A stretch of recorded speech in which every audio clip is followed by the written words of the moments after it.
Good evening, people. Welcome to the Keeping It Real Conversation Show with your host, Camila, aka Sunshine. It is Tuesday, May 21st, 2024. We are in the land of the living. It could have been another way, but however, God saw fit that we are here tonight. Please let somebody know that we are live right now on the Facebook page, as well as the YouTube channel, which is the name of the show. Please like, share, and subscribe. We are live on Twitch, and we are live on X, formerly known as Twitter. Tonight, as we state, I believe in 6 degrees of separation. You are literally one person away, one advice away, one help away from where you need to be in your destiny, proven over and over again since we started this show in 2020. One of my other mantras. We have some of the dopest people on this platform, on this side of heaven. And tonight is no different than any other night that I've had a guest on here. Tonight, this man is well known around the world, not just in Detroit, but around the world. So let's get into his bio real quick. Then we're going to start this wonderful conversation. We're going to get blessed tonight with the wonderful hands that he got on that bass that he has. So I'm excited. So let's get it started. Robert Skinner, a Detroit bass club. How you say that? Bassist. There you go. Who started playing at the age of 12, loved music, and came from a musical family. Robert practiced every day when he came home from school for about 4 to 6 hours a day. By the age of 16, he started to play a local church concert. And even high school, Robert played for the Persian Jazz Trio. From that is where he got his love for jazz music. At 18 is when Robert started his professional career, traveling around the world with superstar gospel artists like Vanessa Bell Armstrong, Dorinda Clark Cole, Karen Clark Sheard for many years.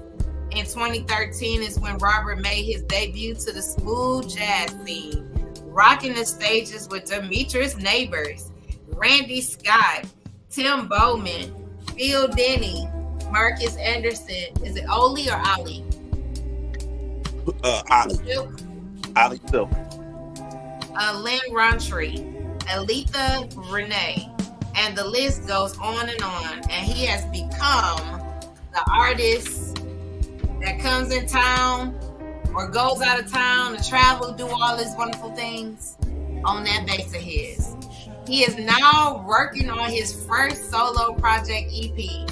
It's in the works, so stay tuned. Tonight, I want y'all to pull over, get out your cars, roll down the window, whatever you got to do. If you in your house, I want you to scream to the top of your lungs, and I want you to scream, welcome, Robert Skinner, to the show. Glad to be. How's you be? Say it again. How's you be? Oh, I'll be great. I'll be great. Praise the Lord. Praise the Lord. Hey, everybody. Hey, everybody. Everybody saying hello to Lady Angela Cadwell, Crystal Lee, who's a powerhouse in them vocals, Lord, and prayer warrior, all of that, all wrapped in one person. Hallelujah. So tonight we have been blessed to have this wonderful man in the building to talk about his journey in the music world. How I met this man, I met him before. I just got a chance to witness him again live with Demetrius Neighbors not too long ago. As soon as he got off stage, I was like, hey, can I take a picture? And by any chance, do you do podcasting? He was like, yeah, sure. When you got a date? And I'm like, okay, let me get your information. We'll set it up. And here we are tonight. So I am blessed to have him here tonight. Before I saw him with Demetrius Neighbors, I had a chance to be in the audience with him and the entire band with Demetrius Neighbors backing up Crystal P. Ah, okay. And when I tell you, Oh my goodness. Just to do a senseless plug, the tickets for 2025 with Crystal P will be coming out soon. And I promise you, you don't want to miss it. I promise you. I Not at don't know all. what she's gonna do next year. I don't know if she gonna flip, if she gonna soleil or wrap around the bill. I don't know what she gonna do. Ain't no telling what she gonna do. Ain't no telling what instrument she gonna play. Yeah, I just don't know. we're gonna find something for her new because I will be That is playing. for sure. I will be playing again. She I'm already sure you are. So again, let's get into this conversation. okay. We're gonna start with the younger Robert Skinner. You stated in your bio that you came from a musical family. Let's talk about that. Yeah. Well,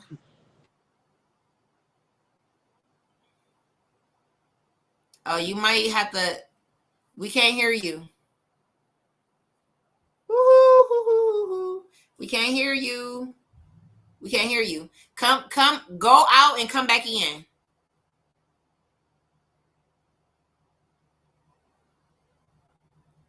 No, go out and come back in.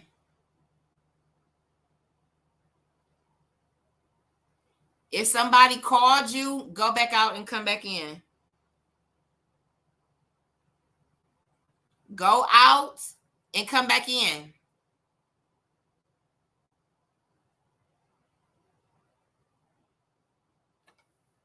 Let's see if he can see. Go out and come back in. Sorry, y'all. Somebody called him. That usually happens. Um, it interrupts the sounds when they come back in after trying to cancel a phone call. But it's okay. We'll get them back in shortly.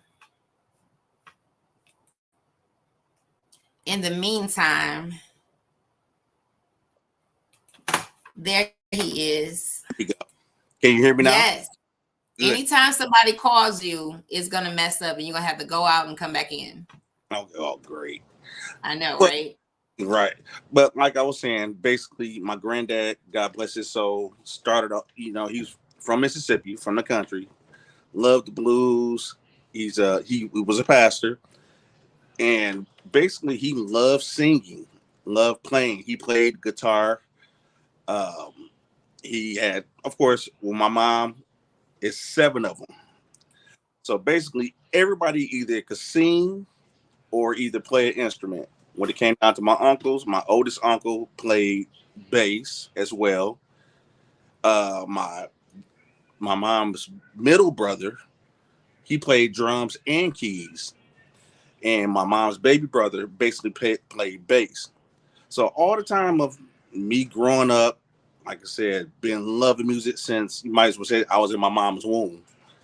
The age of 6, really took interest to it, but my uncle was showing interest to my cousin first, where he was showing him, and I used to always watch. But I was like, okay, I want to do something. So my other uncle, like with the middle uncle, Uncle Jimmy, that played drums, he taught me how to play drums first. So I really started on drums at the age of 6. Might as well say made my debut. You know how they are in church. The moment that you start doing something, everybody's jumping up, clapping, whatever. So it all started from there. And as time went by, um, everybody was starting to disperse. So once my mom's middle brother Jimmy, that taught me to play drums and keys, he left. So I jumped from drums to playing keys a little bit for only a year. So that's one way I learned how to play by ear very well. And Okay. also, but I still had the love for bass. I don't know what it is about bass. It just does something to me. Just I love the groove. It Okay. move. This is a make you move instrument. Okay. And my philosophy: if I'm not making you move, I'm not doing my job. Okay. Yeah. So it went from I played keys for a year. My cousin had took over playing bass after my mom's baby brother had left as well. So he took over playing bass for the church, and he did it just to be something to do. My cousin didn't have the love like I did. He just doing it for something to do, but he got good. So like I always told, my uncle was he got really good and great, and he just stopped. My cousin took over. He got good, and all of a sudden he just stopped. So once he stopped and left, I look at it as my turn. Mm-hmm. So I picked up the bass. Like I said, like you saw in the bio, I took it home every day, practicing at least 40. I always did my homework first. But Right. I try to kick in at least about 46 hours a day.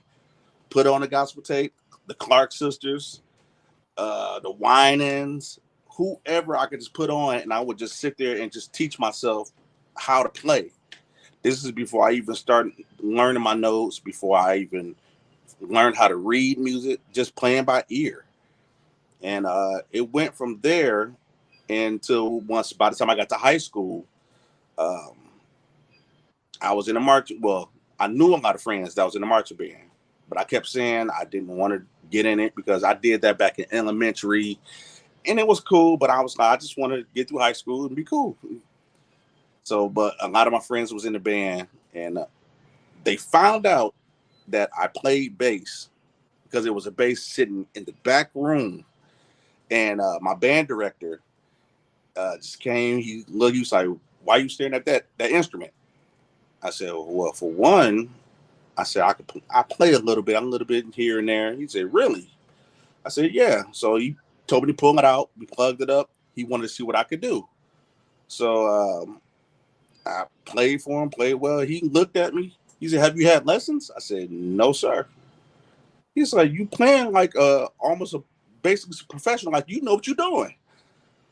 I said, "Well, I like to think." I said, "I learned from my uncle just watching, and I just took it from there and basically taught myself." So he talked me into getting to jazz band. So I was jazz band for about 2 years and learned my notes, learned how to read. And during that time, we had a gospel choir. So a few the teachers came around. The vocal teacher heard. He said, "Well, since you're playing here and playing that well, would you mind playing for the choir?" I was like, "I have no problem." It went from playing in the jazz band, playing for the gospel choir, playing for the ensemble choir at Persian, and when we had plays, I always played behind it, and it's and so on. And it went from there. We had some outside people that came. They used to help out with the gospel choir, and they were minister musicians at their church. Okay. So they went from hearing me. So they asked me, "Do I want to play for their concert?" I was like, "Well, play for your concert?" I said, "What does it consist of?" So he's like, "Well, then learn the amount of songs. We do this, do that, and we'll pay you." I was like, "Oh, ding ding, I you know, right, get right, paid?" I said, "Get paid?" I said, "Well, how much?" Back then, I guess he was like, "Well, we could give you about $50 to $75." I'm like, "That's fine." My first time ever getting paid doing something that I love to do. So I right. did that, and that helped actually build my confidence as well too. Because I'm Okay. like somewhat a shy. I was a shy individual when it come down to music. I'm thinking I'm not that good to do all this, but the more and more they was telling me and helping me out and asking me this and that and to play here, play there, I'm like, okay, well, that's a help boost the confidence. So it basically smaller platforms down through the years became bigger platforms. And like I said, once I got done with high school, like I said, my first year, actually before actually playing with Vanessa Brown Armstrong, I was 17 right before I graduated. I started playing bass for an artist, local artist, Ernest Lee in the Spirit of David. I know who Ernest is. But at that time, God rest his soul, my boy Valley Craig was playing bass. Volley is no joke. When Mm, I heard Valley Craig play, oh my God, I said, yeah, that's the sound I want. yes. That's what I want, and that's what I want to be like. So I basically took my sound, how I am now, mixed it up with a little bit of Valley Craig, DeAndre Thomas, another great Detroit bassist. Um, God rest his soul, our other boy, Andre Smith. He used to play with Dietrich a lot.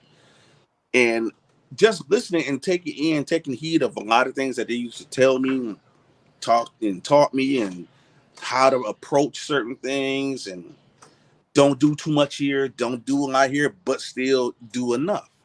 Mm-hmm. So people know who you are, and basically just take what you learn and try to make it your own. And Mm-hmm. I took that in consideration, and a lot of that craft into how I play now. And also, besides the bassist, keyboard players, Jarrell Hatton, Joe Smith. Those are two other, and Cordell Walton, three others that, I took me under their wing and just molded me. So I'm grateful to them all, the ones I name. I'm grateful to all of them to this day to make me the bassist that I am now, and to really keep my ear tuned to whoever music I'm playing. Try to pay attention to that artist and just go on from there. See- Make sure you know their likes, keep your strengths up, and just move on from there. Move on to the next one. Well, that is a good way for us to understand where I get the concept, the village. That's my fan base is called the village. Okay. Part being growing up, of course, especially in the city, um, you have to have a village, not Yeah. only to teach you, but encourage you, give you the tips, the do's and don'ts. They won't let you fall. They want you. They want you to be the best. They want them better than you, right? That's Um, correct. there's no room for jealousy in a village. No. Everybody has to play their role. So hearing you saying this from your family, where it starts at home first, Right. and then you can take it out. So it's like Christmas Day, right? You have Right. all this time to prepare for that day. And, Christmas Eve, you can't hardly sleep. You waiting to see what's under the tree for you, or going out. Or sometimes for me, it wasn't even about the gifts. It was the family time, the gatherings that we would have for Christmas Day. Right. You're able to bring your gift out, and people are appreciative of not only your gift but you. Is very important. Yeah. um I remember sitting in the audience for not only Crystal P but also Demetra's Neighbors Day, and you were gigging, you were laughing, you were smiling, you were loving every moment of what you were doing. To me, it wasn't a performance. It was like, this is an extension of you, like literally. um I was mesmerized. I was sitting here like this the whole time, watching every person do their role. Hmm. The music could keep on playing, but when it came to your spot, people were on their, like, the edge of their seats. What is he gonna play? How is he gonna play? Is the music gonna drop, and then all you hear is this bass, and then you're moving, right? I was like, okay, I love it, I love it, love. So for me, it was no brainer. When this is done, go grab him. Okay. Until that moment, I have never met you in person. I have experienced you, but I had never met you in person. Okay. I will put this tab in. In this show of the 4 years that I've been doing this, 85% of my people I've never met in person. But nobody would tell that, because at the end of the day, you're a part of the village. We Right. get along so well as if I already knew you. That's the gift that God has given me, to give people that feel like their comfort zone, to be able to tell their stories, the good, the bad, the ugly, how they survived, how they're doing what they're doing. I appreciate you even saying yes, right? Right. They're gonna get to know you in a more personal way than they would if they were on Detroit show and they're saying, hey, I just want you to play. No, we need to know how Skinner started. What was the motivation of why he picked up the bass? We need to know what was the journey even in learning how to play the bass. I can say I can want to play the bass all day and I pick it up and you be like, what you think you doing? I don't know. I just thought you could just pick it up and start picking up. See, I probably ain't even saying the terminology right. So here we go. You already told us from seeing your uncles, coming from the musical background that you have, it probably was inevitable for you to be in the music business. The family that, as we say, pray together, stay together, the family that love, play music, sing, and all that, most likely we all gonna have it. Right. One way or another. If it's vocals, if it's the instruments, if whatever it is, somewhere, somehow, you can pick something up. Let's go here before we even get even deeper. If you had a chance to play with someone, both dead or alive, who would you want to collab with? Oof. Dead or alive? Mm-hmm. I'd play with some. Well, I would have loved if that chance would have came for Mike. Let me say Prince. No, for Mike. Oh, Mike. Yeah. Okay. Now, don't get me wrong. Prince, I love. He's funky as mess. I would have loved, but Mike, I think I would have chose number one because with Mike, Prince, he got a lot of funky tunes and a lot of great songs he wrote. But for some reason, Mike's songs, to me, it speaks to me more because the grooves that he do. I'm a groover. Okay. The groove. And Mike got some hectified grooves that I love to play. Even when I do cover tunes, play with, the local bands, and we do like weddings or whatever. And we hitting some of his Mike stuff. Oh my God. And then I'm coming across a few recently. Then I'm like, I forgot that was one of Mike's songs. What's the name of that song we just played Sunday? Is it Never Wanna Say? Oh my God, I forgot. But it was, the groove was so hard. Me and the drummers, Derek Sorrell? Oh my God, another phenomenal Detroit drummer. He used to play with Neo. He traveled all, but we played that song and the song went up. We stopped and looked at each other like, oh my God, that song just got a hard groove. It's ridiculous. I forgot about that song. And Mike just got some phenomenal music. And I would have loved to have been on stage with Mike. At least just let me have a rehearsal. Right. Yeah, right. Before he passed away. And I know that bass player, the whole cast of musicians that played just for the rehearsals, I know they was like, oh my God, I got a chance to be on the stage with Mike before he passed. I would have loved that. I was even being able to say, hey, I even thought about going to the last concert would have been, phenomenal in that at time to be able to say I went to a Michael Jackson concert. Right.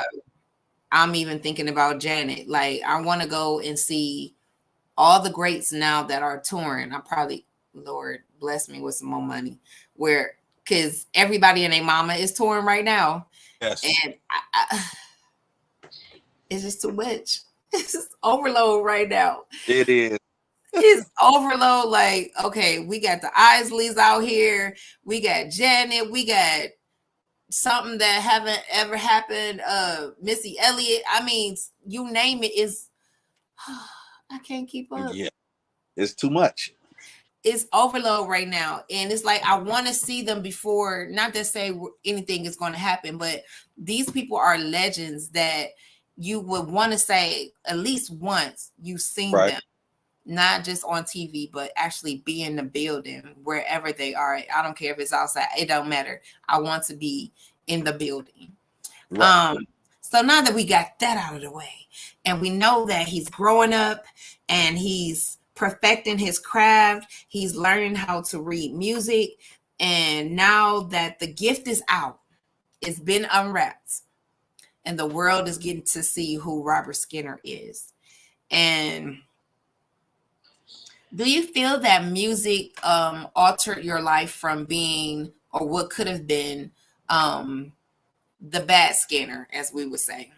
I wouldn't say the bad Skinner. It would just be a totally different life where I was going, because at the time of high school, yeah, I music always was in my heart. It still is, and I didn't see myself as a career like now. Okay. I was going a different direction. I was going to school. I had got accepted to the DeVry Institute. I was going there for engineering. Oh. I also, now on the other side of music, I love electronics. I love to see how things work. I used to take all my stuff apart. My mom used to always get at me. I used to take my electronics apart just to see how the mechanisms work, everything work, and put it back together.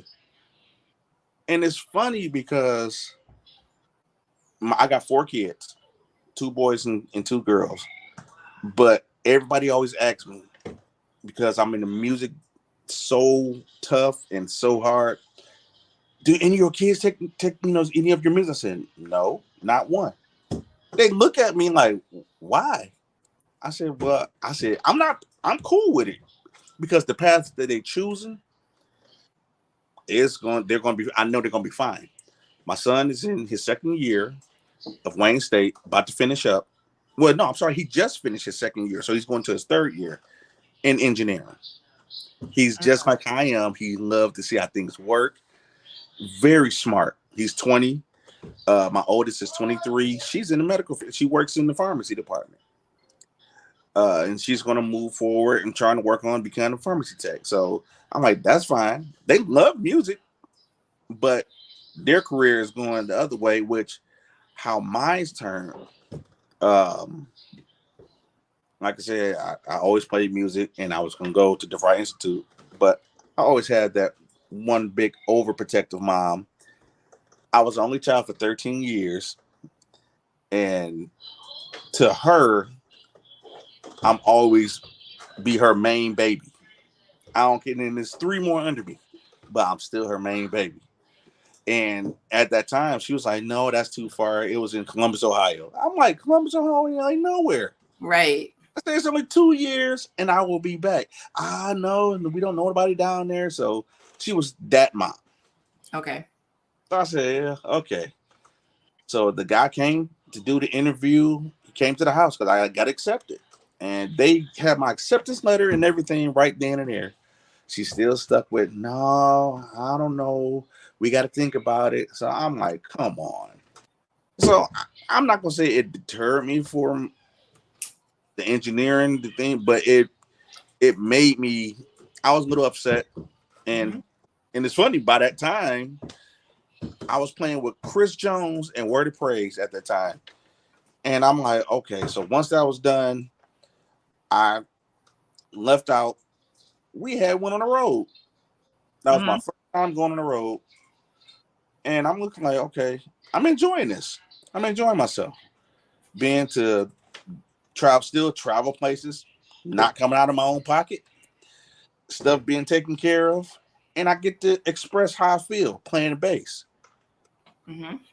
And that was the first time where everything got, well, things was not first time, but things was getting moving along more and more, and it stopped bothering me. And after a while, I just kept on with it. And the more and more I kept practicing, getting better and learning everybody else, and I would get the next call. Oh, I saw you on this gig. Are you available to play for such and such? I was like, sure. I was nervous as ever because I'm like, I don't want to mess up. Don't want to mess up. This is a big name. Like with Vanessa Bill Armstrong, I got the call to play for her. I was very shocked. I was only 18. So I was like, okay. We went to it was a New Year's concert at Creflo Dollar's church. Mm-hmm. Huge. That was my first time at a huge church, mega church like that. playing in front of all those people. It was at least about over 5,000 people in the audience. Mm-hmm. They put it out, but I can say I did well, held my own, and went from there. And they was satisfied. Once I knew they was cool and they were satisfied, the relief was off. I'm like, okay, until the next one. So each one, it helped me build, like I said, more and more of my confidence.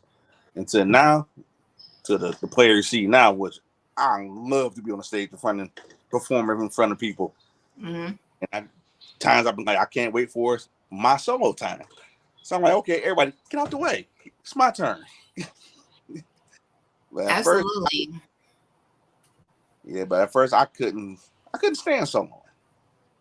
But Demetrius, he pushed me more and more. Like I said, in 2013, when I stepped out more into the smooth jazz scene, we had a nice little talk. And he was like, I know you've been, I've been trying you out. We be playing stuff at church. Of course, you know how church musicians do.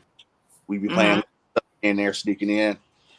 So he's like, okay. He's like, I want to try you out. So we played at Baker's. Um, did all right. I held my own. Then he brought me out. We did the Trenton Jazz Festival. Mm-hmm. It was cool. And he brought me along. And I started playing with, he introduced me to Randy Scott. Mm-hmm. So once he introduced me to Randy, Terrence Palmer was playing for him at that time. So he just told me to stick around, just watch. So I'm seeing more and more how the scene goes and talk with Terrence, and Terrence give me the ins out. Okay, more on that jazz scene. I'm like, okay, cool. So went from there to, okay. He said, now what you got to do? He said, you got the grooves, you got the chops, but I need to work on your solo if you're going to come out here with more artists. So I'm like, okay, I'm thinking I got to a certain stepping stone. I'm like, okay, now I got something else to work on. Mm-hmm. But it's like that's one thing about I love this instrument. You will never stop learning, Okay. never, and improving. To this day, I'm still trying to improve more and more while I'm working on my own project, my own little EP. Because I'm getting tired of everybody saying, "When is your stuff coming out?" I'm waiting. I'm waiting. I'm just like, it's coming. I just want to make sure it's right. Yeah. But it goes back to the village as well. Hello, everyone. Of course, like, share, and subscribe. Do all those wonderful things. Of course, we're having a good time in this conversation. We're learning some things that you probably would never in a million years know about this man right here. One thing I'm like, the brains, the mind, that you wanted to be an engineer versus actually being in the music business. And one thing has altered your life, or someone made a decision for you Basically, almost, uh, to not go that way. And then you are here today.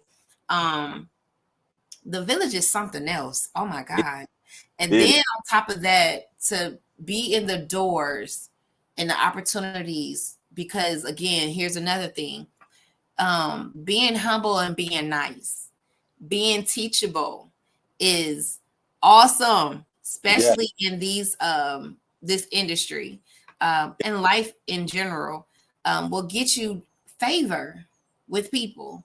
Demetrius didn't have to do what he did. no, he didn't. There's a lot of people that pour into us who don't have to, but they choose to because of the attitude that you have. So when we have great attitudes and we love and we live for God and do all these wonderful things, great blessings are coming our way. That's It's true. inevitable that is going to happen. It's just what you do with those blessings is where the next. And you have said it several times since we've been on here that it was on to the next, on to the next. Once I was able to finish my assignments, oh, yes, God, you were able to finish your assignment. Then the next was able to be brought to you from finishing what you started. Yeah, Um, you better, yes, I hear you, God. You better. better. Oh, listen. Don't start. Don't Hey, start. Don't start. still a church boy. Don't start. But yeah, so we have this wonderful music career, and I do want to touch on some things that some people when it comes to industry, we see so many things that are put out as if it's the glitz and glamour. It's always up. And that is not the truth. Oh no. You have moments when you don't have gigs. You have moments when, you might have the up climb, and then sometimes It falls out. hey, is my phone still working? Hello? Right. So let's talk about that part, because a lot of people don't want to talk about the other side. But in order for somebody to really know the truth about this industry, they have to talk about every part of it. Because you'll have people assuming that it's all hunky dory all the time. Oh man, most definitely. Like prime example, what happened to me? Like I said, the years I was playing with Vanessa Bell Armstrong. I'm Mhm. thinking just because I was playing for her for a few years, this and that. She had a big concert she did at Greater Grace. Mhm. Matter of fact, it was a recording. So it was a hurtful thing for me, but it was a lesson learned as well. I'm thinking, okay, because I'm playing for her, everything's fine. I'm finally making big progress. But as we were rehearsing, the MD, he was just like, something just not there. He said, I don't know what it is. It's just something it's not there. So we had a first rehearsal. We stopped and we came back for another rehearsal. And he was just like, okay, it's just something just not there to feel.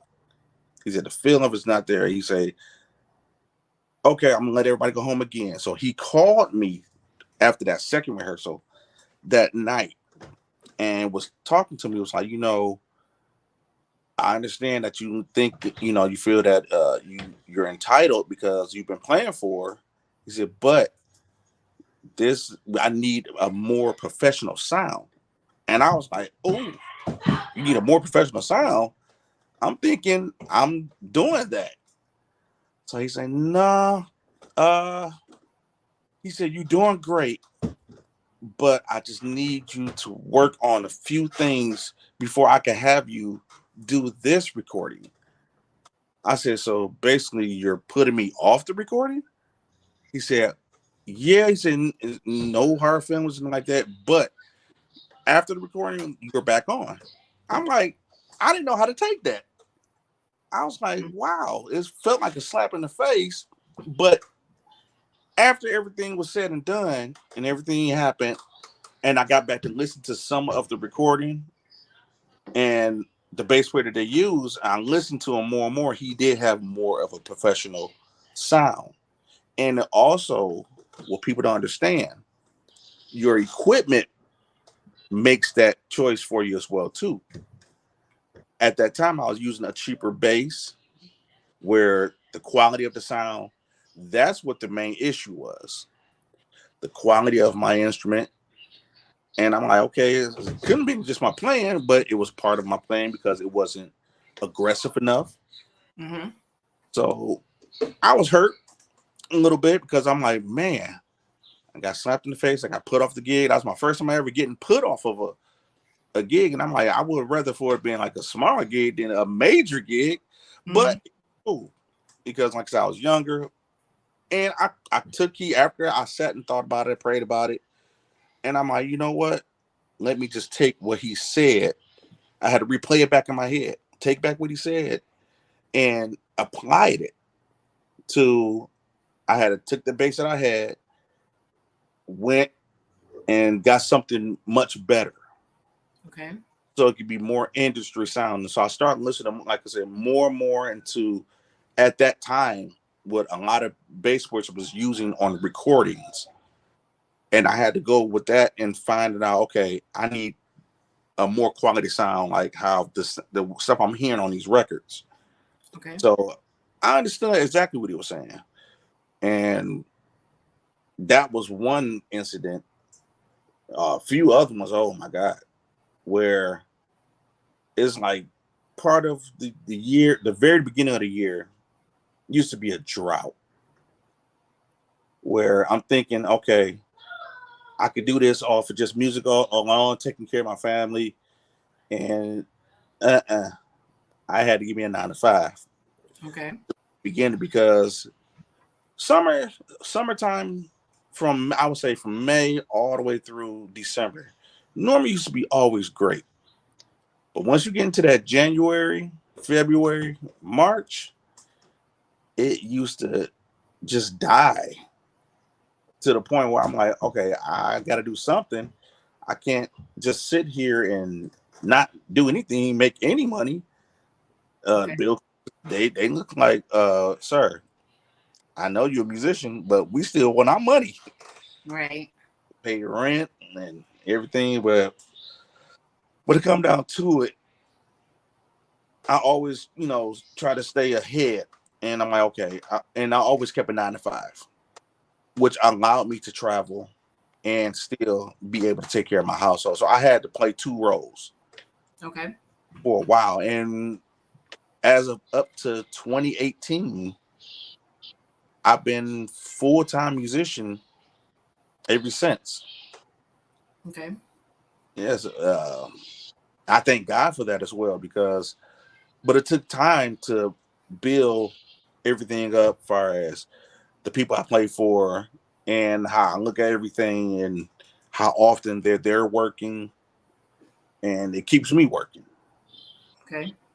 And plus the big thing as far as set up a house at the house for recording. And before I even had all this, it was just really hard because I couldn't make extra money. If somebody said, "Oh, I need you to play on the track or whatever for studio," if I had to go to somebody's studio or try to get to the house, they were like, "Well, I go, I may have to go a different route because I can't wait." And I'm like, "Oh God!" So I'm missing money because I don't have the proper equipment at home to set up. But as of now, oh no, no, no, no, I don't play that. So I have everything I need to stay successful, to do what I need to do, and keep things moving. Yeah, I'm glad you're talking about this. Again, a lot of times um we paint this picture like it's always I'm always working, I'm always working, and that is not true. There's moments, again, I can see, especially being here, it's winter months. Nobody wants to go outside. Nobody, you know what I'm saying? Nobody wants to travel in the snow or however, Michigan weather is crazy. So Yeah, ain't no telling. So I get it, but I do want people to know the truth when you're getting into this industry. I mean, it goes beyond passion. It goes beyond, you have responsibility, especially being grown and you have a right, whole family to take care of. It's not just about you. right, Things have to be decisions have to be made to make sure that we're not out on the street because you want to follow your passion. right. Come on, That's somebody. Come on. Come oh on. yeah. So Mm. I'm glad we talked about that. So my next thing was importance of love and perfecting your gift. This year I wanted to talk about love. Love not only in couples, but also love in sharing what we love to do, why we love to do what we do, as we quote unquote say, the why. Why do I do this? Let's get into that about you when it comes to um, that wonderful gift back there that's on the side right there that we're going to get into in a minute of what's your why? Why I do it? Mm-hmm. The reason why I do it, as far as continue playing, doing what I do on stage, because at the same token, while y'all looking at me and watching what I do, it may not seem like that I'm paying attention to you all in the audience because I'm constantly looking at the drummer or the guitar player or the keyboardist or whoever. But I am also looking in the audience. And if I'm, like I said, if if I see, and I can see it, 2 to 3, maybe 4 people that's bobbing their head, enjoying the music, and just, if I got you, if we all, I'm not gonna just say me, if us as a band, because we are a unit when we on stage, Mm-hmm. and if we not have you moving and you just sitting there, something's wrong. But if you are moving and got you in that groove, it's like we got you in the link. and a lock. Like, okay, we got him. And you all into it. It's a wonderful feeling. It's a wonderful feeling. And I love, you don't know what somebody's going through. Music, it basically is soothes, and basically take a person out of sometimes a funk if they was in a bad mood when they came, or something happened when they came. But the moment we hit that first note to the last note, and in between, and they're coming up to us like, oh my God, you guys were amazing. I had a great time. That does it for me right there. Knowing you don't know what through, but just for them to come up, oh my God, you guys were great. That means you touched them in some Yes. type of way. You touched their heart in some type of way, where that's a great feeling for me. Absolutely. I will, personally say that Demetrius Neighbors show, that was the first time I've seen him on his own thing, not, being a backup or MD for someone else. Right. I sat there and, but then you got to the old school songs Yeah. and it was instant get up out your chair. We bobbing, we dancing. It was people hustling in the back. It was like, wow, I'm impressed. Like now I know for a fact that this band, what y'all did, I will look forward to it every time. If I see something, I'm definitely going to share it. If I see something and I'm able to go, I'm going. There's no question asked. I remember on my way out the door and I was talking to Miss Shirley and she Mm-hmm. said, "Oh, you've never been to?" I said, "No." She said, "Oh, this is a must. Every year, every time. She don't I'm miss them. here. I'm here." And I said, "Oh, I get it now." And this is also a part of the village of now you get to share literally your experience that you had with Demetrius and the band. What are y'all called again? The unit. The unit. And from that moment, it was I'm grabbing one of them. I'm grabbing as many as I can, and they have to come on the show. And there's still two more I have to. I think the guitarist and the saxophone player I still have to get.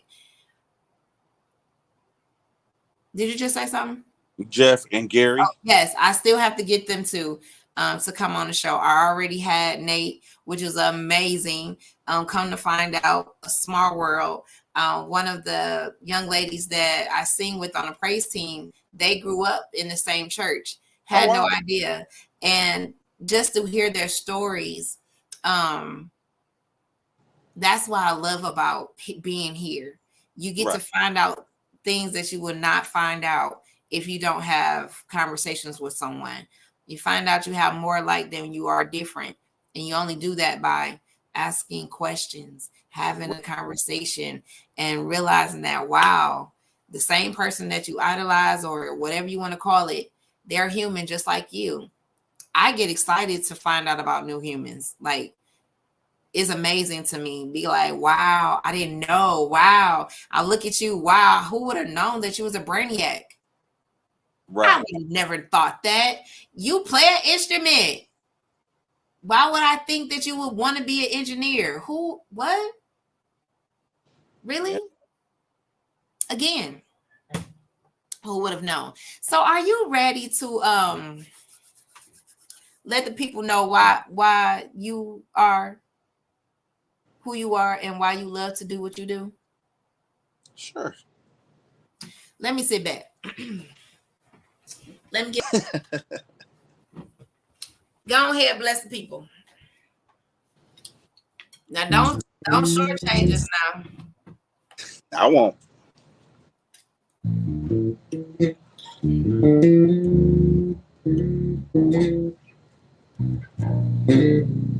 Hold on.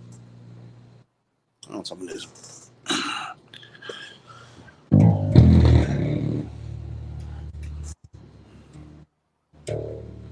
We help to be in tune.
Okay, so I got a request. Mm-hmm. First of all, I couldn't hardly hear you. I can hear you, but not hear you. Uh-oh. Second, I would love to hear. Oh, I don't want. Oh, either some. Oh, I just had it. You have a choice. Mm-hmm. Parliament Ah. Okay. or uh some Fred Hammond. Oh. Okay. Let's see.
Yay!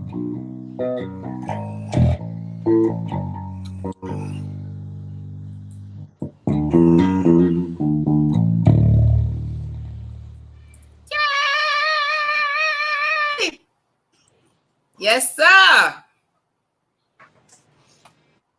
Just a I wish little. I can't do nothing but Uh-oh. sing. That's it. That's an instrument as well too. Mm-hmm. Sing your vocal cords are your you are an instrument. Mm-hmm. Nobody Wow. ever told Of course they told me that. you. I No. still want to play. Mhm. Well, I'll Is put it it working? bass will be a lot easier to learn than Bass? because it's all single notes. Can I play with these nails? Like, ding. Yeah, it might get in your way. Oh no. I want to play. Sorry. Oh, thank you. He said You that voice is the truth. Oh, thank you. Now no you be problem. making me want to sing something. Go for it. I don't know what to sing. Well, but I just played. You are the living word. Fred Hammond. Nope. Nope. Mm-mm. Why? Nope. Mm-mm.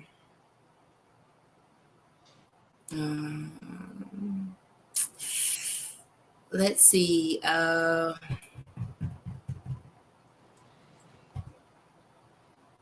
mm, mm, mm, mm. I done forgot now. Now I'll come back to it. Mm, mm, mm, mm. I can't even think of it. I really didn't want to sing a church song though.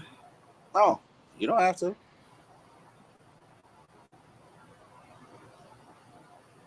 Mm, Sing some Anita Baker. I'm not about to get on here and embarrass myself. Oh God.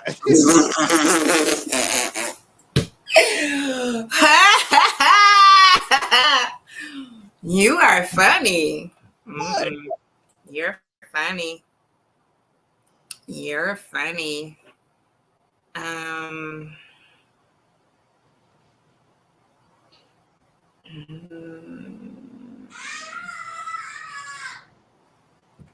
Oh, I think I got it. Hold on. Now, if you could catch me. Mm-hmm.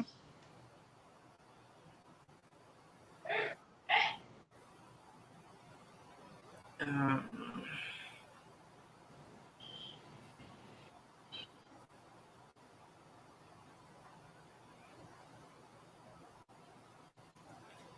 hold on. Hold on, people. I'm trying to find something.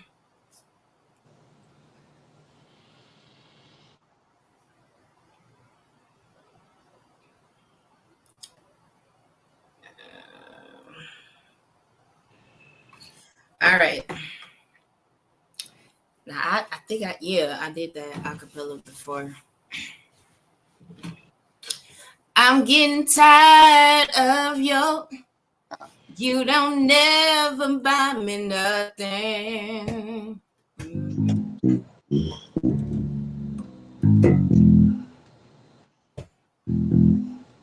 See, every time you come around, you got to bring James, Paul, and Tyrone.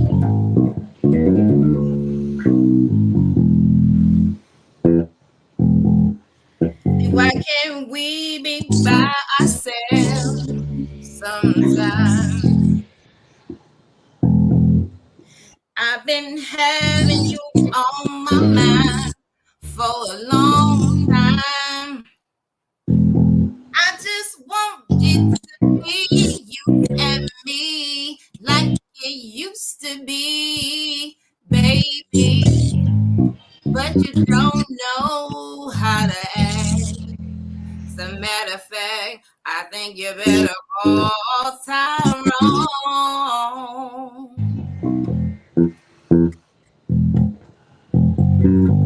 Tell him, come on, help you get go.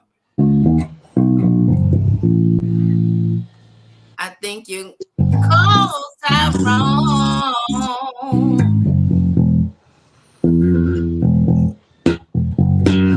Tell him, come on. You gotta, you listen, don't be. Hey, I got you. I got you. Why you do that like that? Why? I'm Why? like a walking disc jockey, basically. Woo. Yeah, I love me some Erica Badu. Now in the gospel world, that's me all day. Okay. I'm a mixture of Erica, Jill, maybe a little bit of India Irie. Mm, Yeah. Mm. that's flavor. Yeah, I try. Yeah, that's all right. Now when we get Angela Davis back on here, now that whoo, Oh yeah. wow. I hate they canceled the show on the 27th. We were They supposed to be. did? Yeah, it's postponed. What? I ain't get well, I need to check my email because I was gonna be in the building.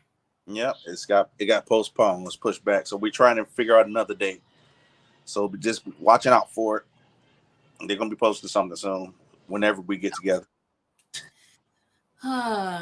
So did you know that Drew Keys was my cousin? No, Oh, small world, isn't it? that I do. Yes, we are cousins. Okay. Praise the Lord. So, I appreciate you, attempting to follow me in the world of Erica Badu. Um, yeah, so in these moments of getting out here on stages and singing and playing and doing what you love to do, is you lose track of time. You lose track of any personal thoughts, really. You just get out there, and for me is God takes over. Yeah. Just like on this platform, I can't help it. It's never scripted. He comes in and we just have a good time, and however he ministers is different for each guest. Okay. Tonight I hope everybody was inspired to um, be great at being you. When you do that and you render your gifts to God, here's this statement right here: your gift will make room for you. Yes. You have stated several times of being in the room on stages with some of the biggest people on this side of heaven. What does that feel like, being in the room with the Vanessa Bell Armstrong, with the Clark sisters, being in the room with Demetrius Neighbors?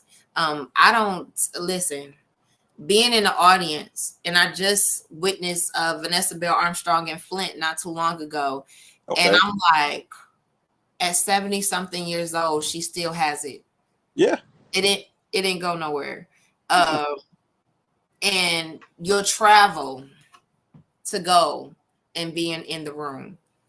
When they called your name, yes, God, you better. All right, then. When they called your name, I heard the room erupt.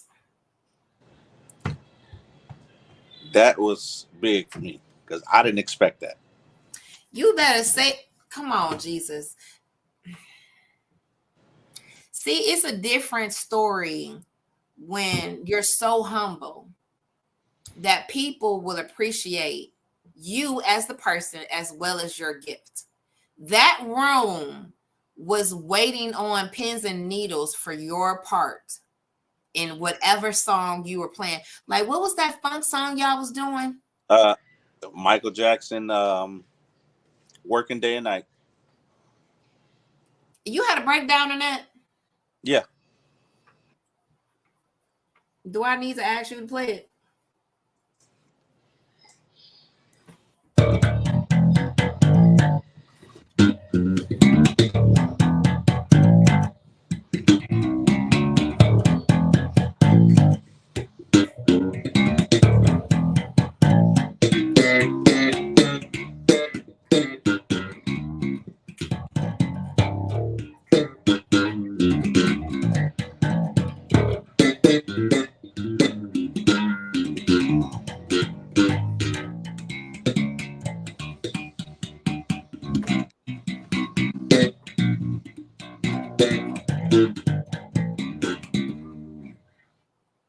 that was the Mm, part. mm, mm, mm, mm, mm, mm.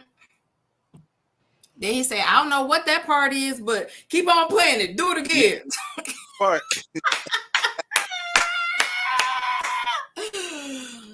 You see how I was paying attention. I see, and it's funny because that's the only part in my solo in that show that it is scripted. A lot of people don't know that, but it is scripted. But every show we play it, we give it a different feel, a different twist, and that's the part I love. That's one thing I love about playing with Demetrius, because it's like it's never the same thing. That keeps your ear, it keeps my ear growing, it keeps my mental going, because now I got to think if he's doing something different from last time, I got to think of something different. Different, yeah. It's wonderful. It's a growing process. I love it. I love it too. I mean, being the recipient of it is amazing. Matter of fact, I put on Facebook today that Demetrius Neighbors song, rendition of Janet Jackson's "Funny How Time Yeah. Flies." Yep. It stay on repeat, stays on repeat. It's Now fun. the original song is dope. Yeah. It was just something how he did that one over. And I went back the other day and he did Overjoy over with Yes. Doobie Powell, if I'm not mistaken. And I Yeah. was like, wait, why would you do that? Why? What is happening here? And I'm like, the mind of you guys, musicians, is amazing that you can hear something, change it around, and it becomes a whole nother beast in itself. Yeah. Again, the gift will make room for you.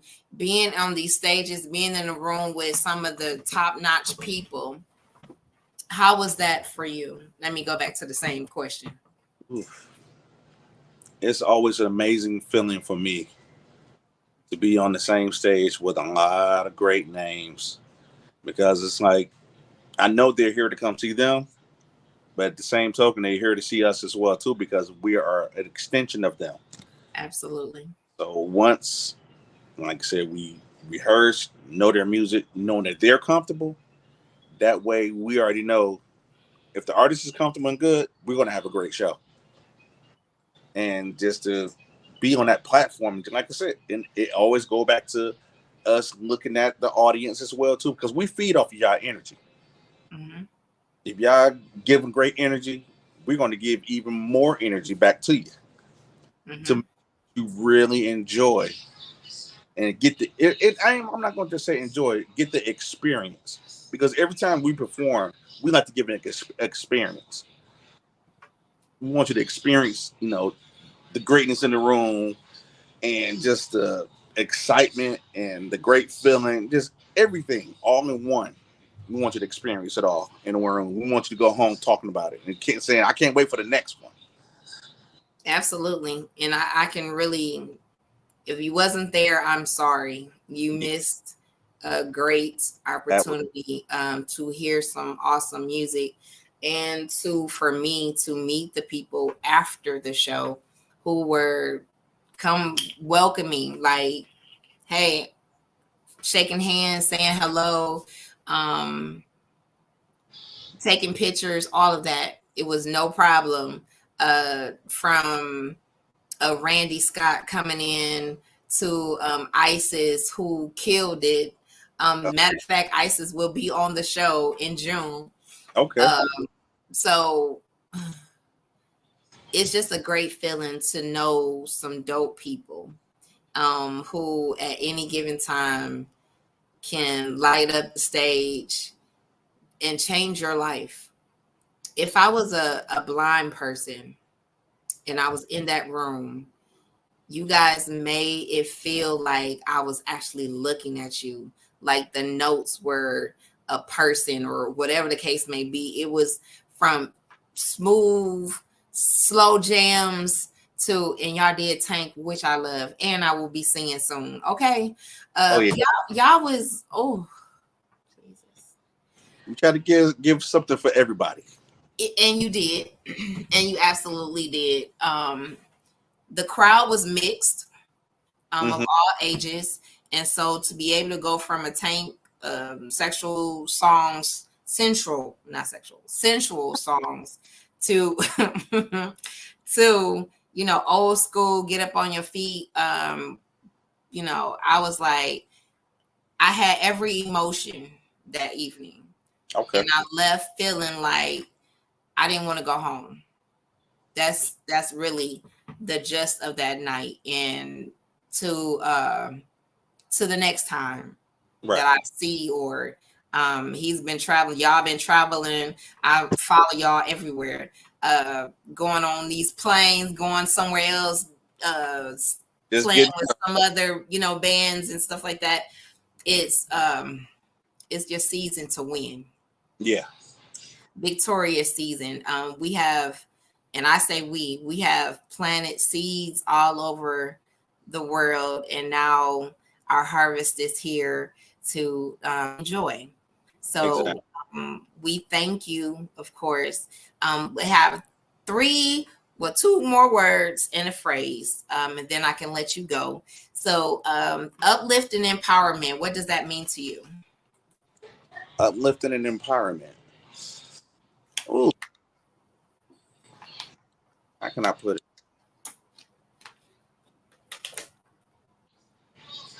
Well, with the uplifting part, I look at it as far as meaning to me, basically, like I was saying earlier, you don't know what a person is going through, and we use the music, our platform, to, to bring joy, to uplift the person, um, who you don't know what's going on, and they just like, okay, I'm looking forward to a great concert. I know it's gonna be a good concert, this and that. But once they get the experience and everything, to them it becomes more of a great experience. So they're basically getting very uplifted from that, because you don't, like I said, you never know what a person went through, and I love having that empowered to be able to do that, keeping the positive, you know, from our energy to the give you the positive energy out to the people, so you can go home feeling good, feeling blessed. I mean, that's how I look. That's what it means to me. And the last is, what does a balanced life look like for you? I'm Ooh, glad you laughed. that's a tough one to have. Well, I really thank God that I have a wife that basically understands the music side. In the beginning, she didn't. She didn't realize it was just always, you're always gone, you're always this and that, you always. But part of, when she starts seeing them checks coming in, she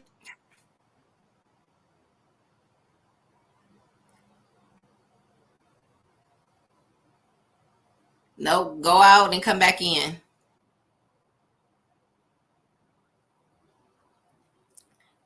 And well, while he's getting that together, go out and come back in.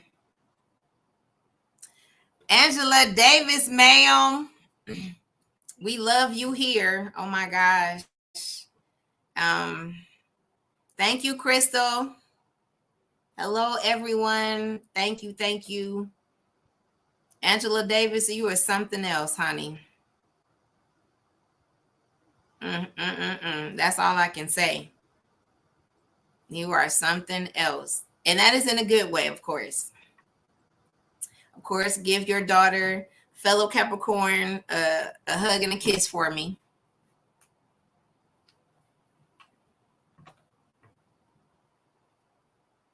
We're just waiting for him to come on. We're almost at the end of the show where he's coming back, and we're going to do the church announcements to and then we're going to let him go for this evening. I love their appreciation fans village. I love y'all.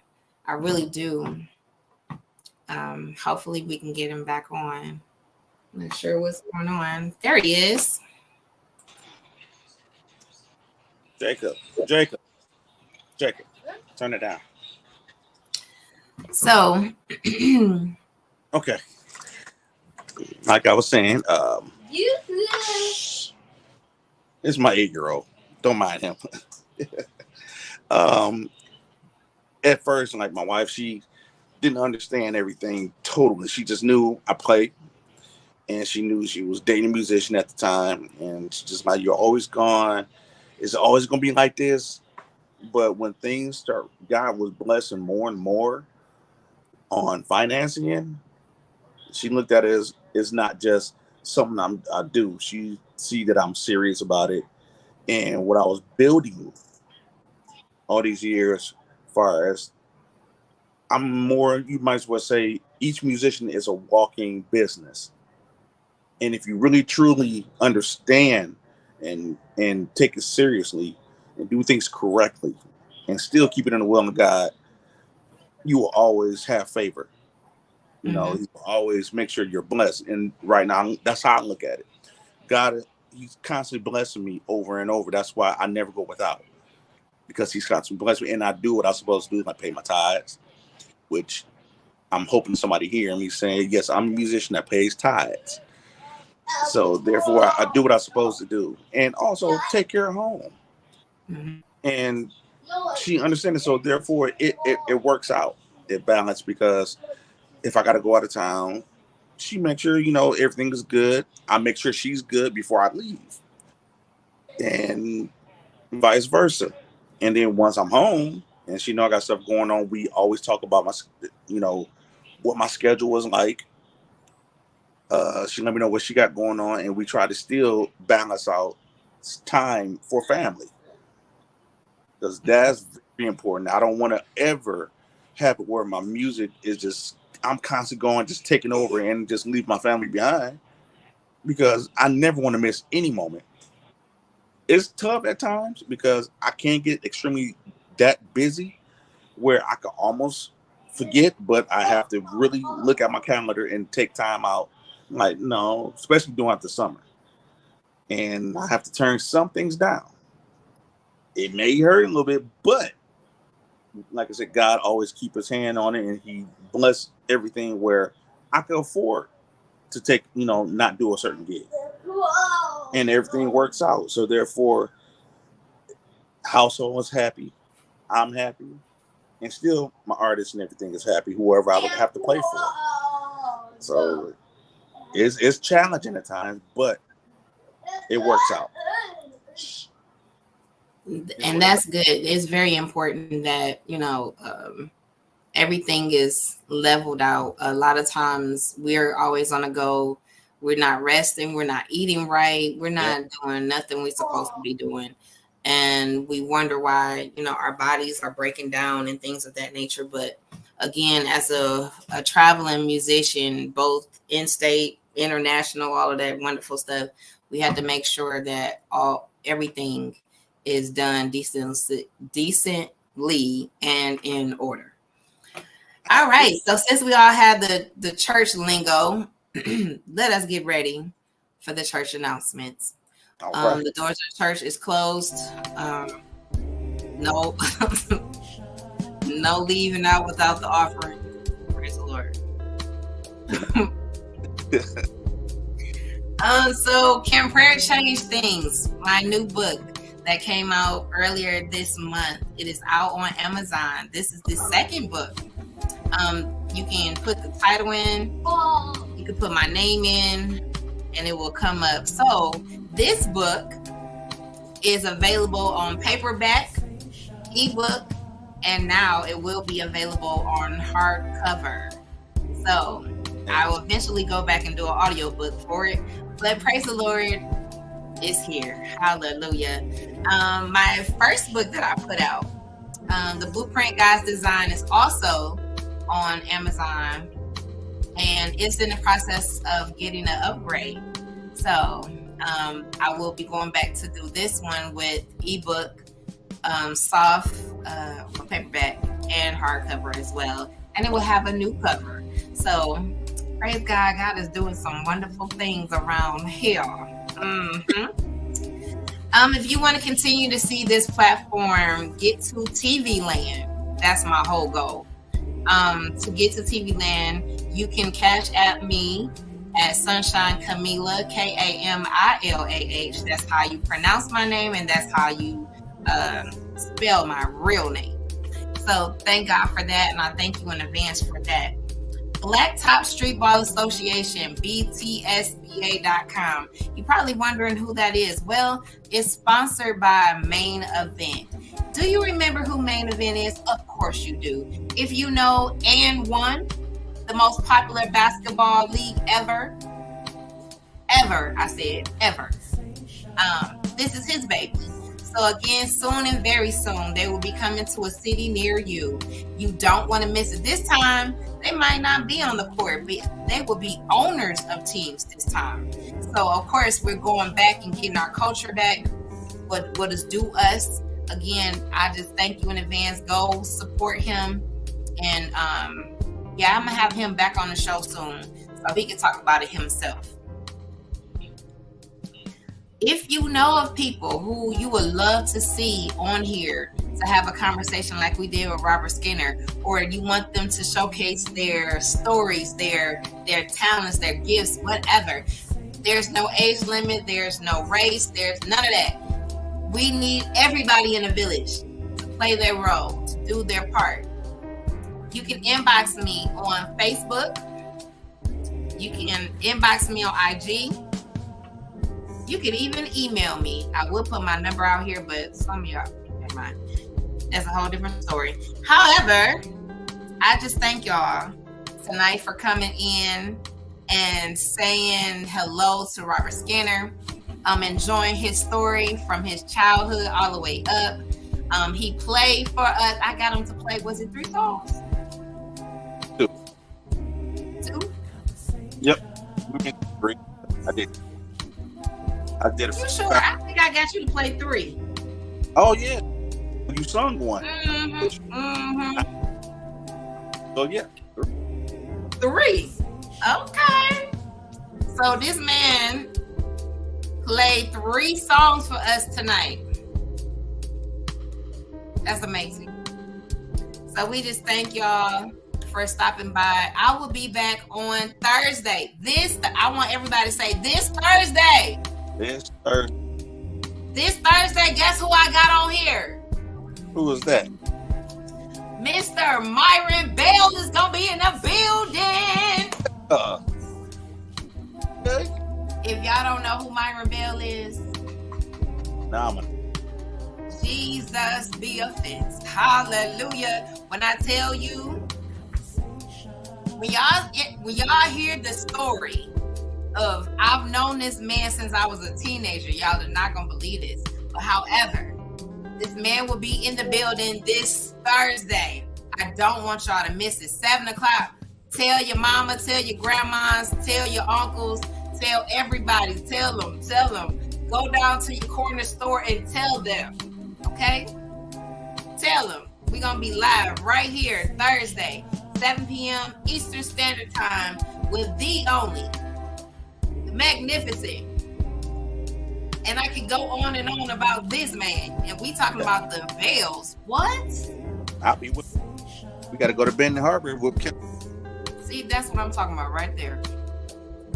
So, again, I'm already booked to the end of June.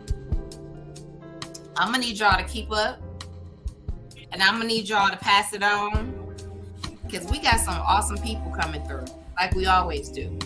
So again, thank you guys. I'm gonna let y'all go. I believe in 6 degrees of separation. You are literally one person away, one advice away, one help away from where you need to be in your destiny, proven over and over again since 2020. Again, we have some of the greatest, dopest people on this side of heaven. I just prove it to you every time this goes live. Again, I thank you, and I will see y'all on Thursday. Oh, Mr. Skinner, you got anything you want to say? Be blessed. Hey. Peace out, y'all.